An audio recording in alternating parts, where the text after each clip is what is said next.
Ma fille étudie en criminologie. Ah oui? Oui. La criminologie, c'est des scènes de crime, tu regardes. Et quand j'ai trouvé ce livre-là, j'ai trouvé que c'était génial parce que c'est exactement ça.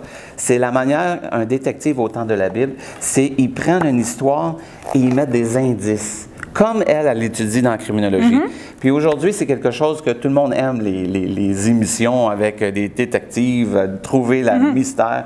Et ça, c'est une belle manière de nous montrer la parole de Dieu, mais aussi les faits véridiques, les faits saillants, mais en même temps, pour nous ramener que c'était pas juste des histoires en l'air, mais des vrais personnages. C'est ça, on passe vraiment au travers des personnages bibliques pour connaître leur caractère, comment ils étaient, où ils étaient, et voir le contexte du personnage.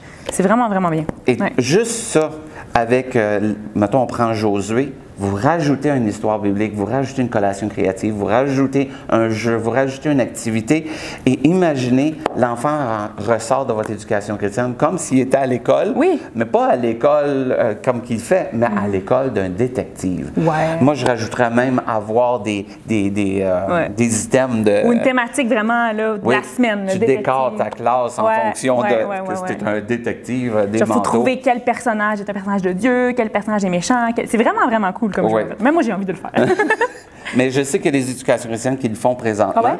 Oui, parce qu'aujourd'hui, il faut aller rejoindre l'enfant où il est. Puis si vous regardez présentement où on est, super-héros, détective, c'est très, très in maintenant. Oui, vraiment. Et puis, en parlant de détective, on a aussi ce livre. En fait, on a 2 livres de cette collection-là. C'est les petits détectives de la Bible. On a aussi les petits détectives de Jésus.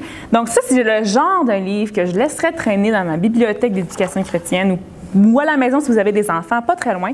Écoute, c'est un espèce de petit cherche et trouve dans lequel on a... Ça, c'est la première page, esclave en Égypte. Donc, on voit tout l'environnement. Puis là, on peut vraiment voir, OK, ouais, c'était ça, être esclave en Égypte, dans le fond.